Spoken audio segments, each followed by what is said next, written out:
Okay, starting again for about the third time. It's amazing how noisy it is on campus, even when it's a weekend.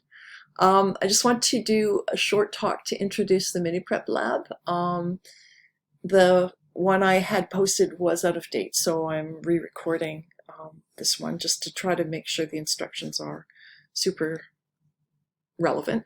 And besides the mini preps, restriction digests, and the gels that you're going to do, we're also going to set up the ligation of the CRISPR insert. You made the actual insert last week, and you're going to then make a ligation reaction with your insert plus the vector that Cheryl will have prepared for you. But that's only going to take a few minutes, and I'll kind of go through the instructions for that in the actual lab. What I'd like to talk about here for hopefully just a few minutes is mostly the mini prep procedure, because it will be the first time you've gone through it, and the restriction digests. Okay, so next week Cheryl or I, probably both of us will be checking, are going to put the overnight liquid cultures from your colonies into the shaker incubator, and we'll grow them overnight. For some of you, you may have only made a couple of preps because most groups didn't get very many white colonies. Most groups got lots of colonies, but they were blue ones. And so you may actually be doing preps from other people's cultures as well. So what we'll be doing is you'll get a small number of preps, probably not 6, and that'll actually save time, but you might have more like 3 or 4. And you'll prepare the plasmid DNA, and then you'll check on the spec to see how much you have, and then you'll use a restriction enzyme that cuts to either side of where the insert is, and if you have the correct insert, also cuts inside the insert. And the idea will be you'll be able to check the size of the insert and the orientation. Now you're going to need your copy of the worksheet. So there are 2 last pages on the worksheet, one of which you hand in to me with your answers to the questions, and the other of which you keep so that you can look at your gel results and understand what the results are telling you. And because you're probably going to be working with some other groups' results, you aren't going to necessarily know if you're expecting genomic DNA or cDNA, and therefore it will be helpful for you to have that so that you can just look at it and see what you got. And I won't go through the interpretation because, of course, you have to do the worksheet before you come into the lab, and that's worth 10 points towards your worksheet mark. So please don't forget to bring it and hand it in. Okay, so you're going to get overnight cultures, and I'm just going to use this pen. So this is a 3 mil culture, and so you're going to have to divide it into 2 of the EP tubes because they only hold 1.5 mils each. There will be a label on the side, and it may not, as I said, may not be your actual culture. So you might have to look. It might have a group number and then a colony number or something like that. And you want to make sure that you label the tops of your tubes with the correct one. Because if you have 3 or 4 different cultures and you split them into tubes and then you don't correctly label, you could end up mixing them up, and then you could have one could be cDNA in one orientation and one could be genomic DNA, and you could have weird bands that you're going to have a really hard time interpreting. So be very careful with the labeling. So you put half of the solution into each of those 2 tubes, and then you're going to spin them in the centrifuge. Make sure you, with the centrifuge, make sure you balance it, so there should be tubes of the same volume directly across from each other in the rotor. And then when the spin is finished, and the time and the RPMs and stuff you will get in the handout, you should remove all the media, and then you'll just have small amounts of bacterial cells in the bottoms of the tubes. And then you are going to resuspend in buffer P1. This is it's got some sucrose and it's nice neutral pH. Oops. And you're going to put, the way to do it, the best way to do it is to put all the buffer that you're going to use into the first tube. Use the pipetter to pipette up and down to get all those cells into suspension. And the pellets are fairly hard, so you may have to work a little bit to get them back into solution, and then transfer all of it, including, of course, all the cells, into the second tube, and pick up all the rest of the cells by resuspending those. And then you're going to add buffer P2. Buffer P2 is a highly alkaline solution. It's going to break the cells apart. And it's going to interfere with, it's going to break up the DNA of the bacterial chromosomes. It'll denature it. It won't break it up, it'll denature it for the most part. You want to invert a few times to make sure that the solution is well distributed amongst the cells so that all the cells are being exposed to it. And then you incubate for a maximum of 5 minutes. What we're doing here is we're denaturing the bacterial DNA. The plasmid DNA is supercoiled, and being supercoiled is going to protect it from being unwound and denatured for a certain amount of time. But if you denature for too long, you will actually denature the plasmids too, and then you'll lose quite a bit of it. Okay, so set a timer, and at 4 minutes you should start adding the neutralization solution in.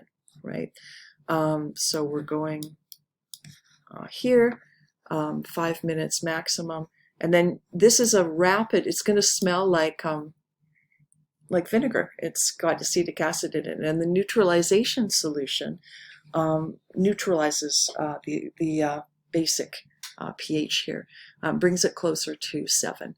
And you want to invert a few times. And when you invert this one, the solution kind of goes slimy.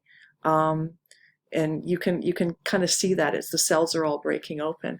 When you invert this one, you should see kind of a flaky precipitate, because when you neutralize, the DNA, the bacterial DNA, tries to renature, and it ends up binding to the wrong pieces of DNA. And that and the chunks of cell wall and cellular debris, they all come out of solution. And generally, it should just be the little plasmids that are left in the solution. Even if they denature a little bit in the lysis solution, they can rapidly renature because they're still kind of connected to their other strand because of the supercoiling. Okay, and so then this is going to be spun, and you're going to get in the tube a huge amount of pellet, which is cellular debris and bacterial chromosome and so on, and then the supernatant with the plasmid. You're going to apply to a labeled column. Make sure you label the tube it's in and so on, so that you can keep track of which culture you're putting on the column. So the QIAprep columns, the procedure is really similar to what we did when we were cleaning up the PCR products. The real difference is how we treat the cells before we're using the column. But do follow the instructions carefully. If it tells you to wash twice, or which buffer to use, make sure you do the washes in the correct order and the correct number. And those extra spins to dry the column are very important. And then we're going to elute in elution buffer called EB, and you're going to do 50 microliters of it. You're then going to spec each of the preps that you get, and you're going to check the ratios: 260, 280, 260, 230. Sometimes the 260, 230 is not perfect when we work with the columns, but they're usually pretty clean. The concentrations will not be very high. You're going to want 300 nanograms to do your restriction digest. So, depending if you ended up getting 50 nanograms per microliter, which is a quite respectable result from the column, then you're going to want 6 microliters of that. to add to the restriction digest to make sure that you've got 300 nanograms added to the digest. And then you're going to run the digests out on a gel in order to see what band sizes you get, and you will use that to determine if you have, in your case, you'll be able to determine if you have a cDNA or a genomic DNA insert, and you'll be able to determine the orientation. Some of you may have artifacts or vectors that have no insert, and so the information I gave you on the worksheet should allow you to determine what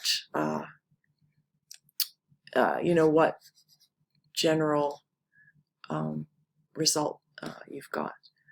So if you have empty vectors, if you have the expected inserts, you'll be able to tell. But if you have an artifact, you'll also be able to tell.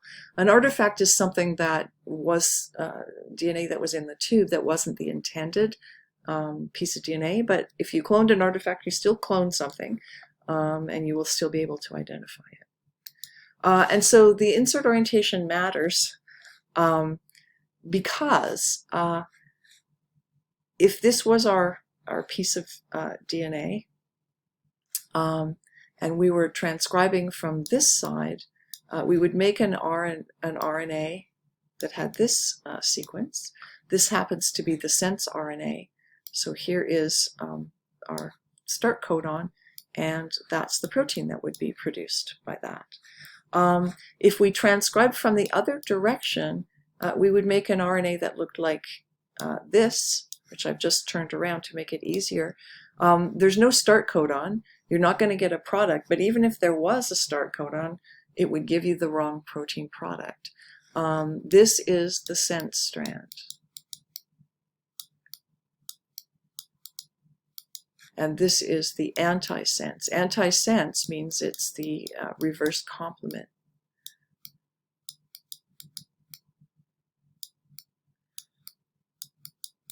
This is also called the coding strand because it has the coding information. If you know what this sequence is, you can figure out what the protein is going to be by using a codon table, right? And determining what each of the amino acids are going to be. This is the template strand.